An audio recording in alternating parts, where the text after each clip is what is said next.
We often hear about artists in residence at universities and colleges, but Grace United Methodist Church in Chicago has extended that concept to the local church. Its Studio 3325 challenges artists to explore new forms of creation while engaging with the neighborhood and church community. Let's welcome Reverend Mark Scholl, pastor at Grace United Methodist Church.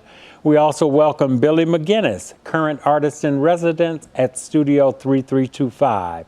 He uses his art to explore the pressing issues of hunger, homelessness, and mass incarceration. Why, Reverend Scholl, have an artist in residence program in a church? Why not? Why not? Our church was trying to engage the culture of Logan Square, the Logan Square neighborhood in Chicago. That's something that we've done for the last 5 years. How do we become a community hub within a neighborhood that is dramatically changing? It's seeing a lot of its houses of worship either close or move.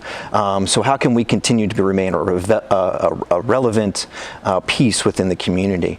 So this has really been a labor of love of a handful of people at the church. It started with a conversation I had with a retired pastor who worships with us. He was talking to me saying, he's like, when I was back in seminary and I was biking through Europe, I came across this church that had an artist living in the church. So that artist would create, and in return had a place to live, but also they helped clean up the church. Recognizing we had an empty classroom that we were hardly ever using, we looked at our neighborhood and we also saw that there were artists in need for affordable space to use to create. And we thought, what better way to give back to the neighborhood than to open our doors up to artists. And through this process, we have two fantastic people who are on our team to help out with this. One works at the Museum of Contemporary Photography, and the other is a curator within the Chicago art scene here. Both have really taken this project on and done fantastic things. We've been working on this for 3 years, and we've had a variety of different artists. Our first artist talked about gentrification through art. We've had printmakers come in. We've had an artist who came in who was an illegal immigrant, and he created art out of his experiences within that, creating fences out of paper. One thing that we did during worship was allow him to work on his artwork and fill the worship space with a fence, as we talked about immigration and how the Bible responds to immigration. And our current artist, Billy, here has done is continuing on that thread of social justice work. One of the pieces of art that he's shown at our church in the fellowship hall of all places is it's a very stark photograph of him through something called the Hunger Project, where for 365 days he lived on, was it $4 a day? Yeah, $4 a day. Basically what it would cost for you to live off food stamps for an entire day, and document that throughout the course of a year. And there's a 3 foot by 4 foot photo of him at the very beginning and at the very end of this project, right in our fellowship area, where you would normally have coffee and tea, as well as cake or cookies or anything like that. And I challenged the congregation to say, if you take a look at a picture like this, what are you more angry at? The fact that there's a man with his shirt off, looking stark, or would you be more angry at the fact that this is what some people have to live on throughout the course of the day? So it's really turned our congregation on, and opened up a lot of different doors as far as exploration into art. Okay, Billy, could you share a little bit of your journey as an artist, and were you all along engaged in work of a spiritual nature? Well, it's great that you asked that, and I think that the Hunger Project is probably a really good example of where it came together for me, right? So I had been making art for a lot of years, and I had been thinking a lot about social and political issues for a lot of years, and I'd had certain spiritual inclinations for a long time, and that hadn't coalesced into a life practice or an art practice that I could call my own and that I could proceed with any kind of confidence until the Hunger Project. And then with that project, things really fell into place for me and set the course that I'm, continue on several years out from that project. I feel like everything that I'm doing now is informed by that initial work. So in some respects, even though I'd been making art for many years, that's really the first work that I can look at and say, that's a work of art. Because it does bring together those various aspects of my personality and my interest. Okay, hunger, homelessness, mass incarceration, all big topics today. Yeah. Could you just address how you have been exploring that and what you hope to accomplish? Sure.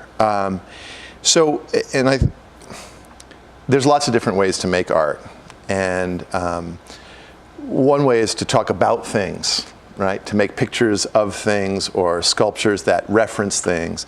Another way, which is my way, which I discovered through the Hunger Project, is to engage more directly, more physically, more literally with the subject of concern. And so with the Hunger Project, it was being hungry, right? Taking it physically inside of myself as an experience that I would have. With homelessness, it has meant for the last 2.5, going on 3 years, working directly with Chicagoans experiencing homelessness, creating cultural and intellectual programming for people that wouldn't otherwise have access to that, but who want it and need it as much as anyone else, if not more so. And then with mass incarceration, it has been visiting the jail, working with detainees on a weekly basis, creating an open art studio inside of Dorm 3, inside of Division 2 of Cook County Jail, which is sort of a city unto itself. And so in all of these projects, my physical presence and physical engagement with the subject has informed the work and really given it shape and given it context. And for me, given it meaning. And I, as far as what I hope to achieve or what I hope to accomplish, art's a funny thing, and it works very often indirectly. But I'm fond of saying, and I also teach, and I tell this to my students all the time, we hear that you can't change the world, and that's utter nonsense.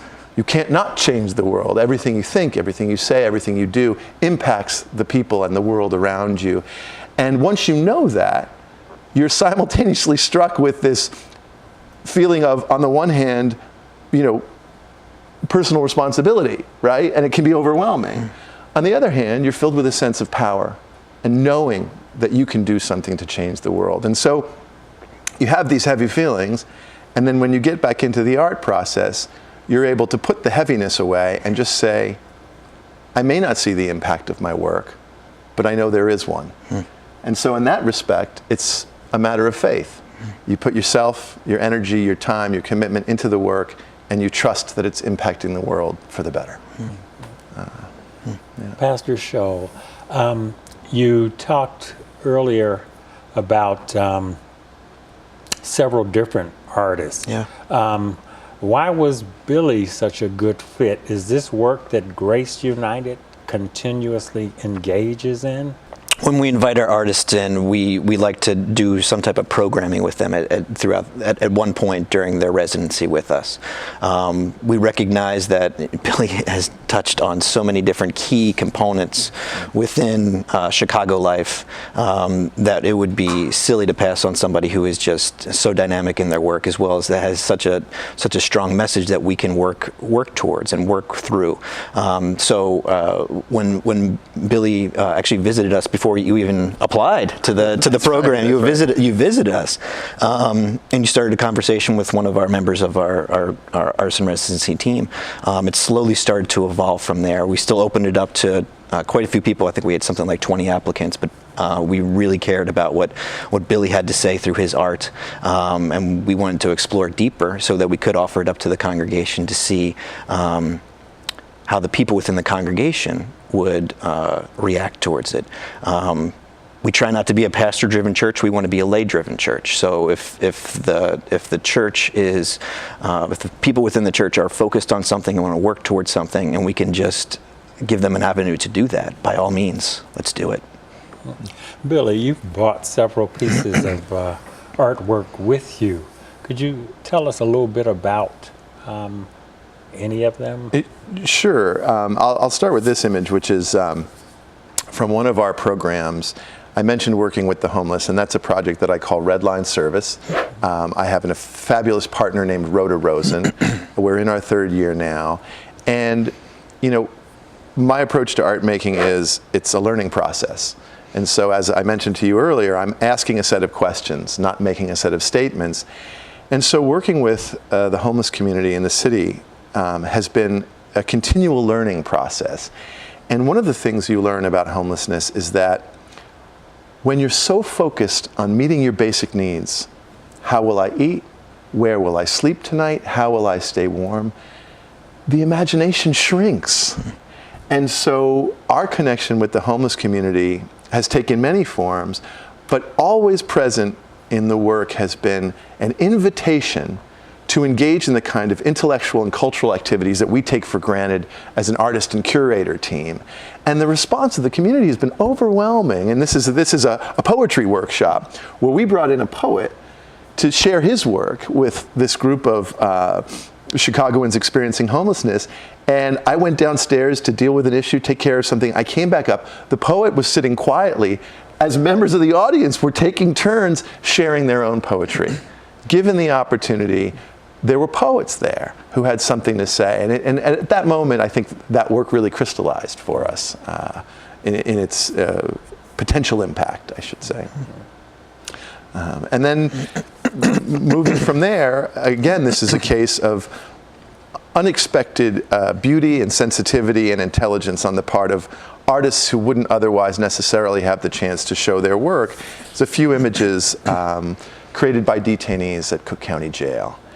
And so I went in there 2 years ago in July, not knowing what to expect, just thinking that, well, you're going to connect with other human beings, you're going to connect around art, and we'll see what happens. And although I might have guessed, I didn't realize how much talent and intelligence and sensitivity I'd come into contact with at the jail. And these are 2 examples, but there are hundreds of examples of works of art created by people who are incarcerated that are just beautiful, the kind of work that I admire and secretly envy, because some people have skills that I don't. You know? But it's beautiful work created by beautiful human beings. Thank you, Billy, and thank you, Pastor Show. Thank you, Jerome. I'm Jerome Adams for Different Drummers and the Greater Chicago Broadcast Ministries. Keep the faith.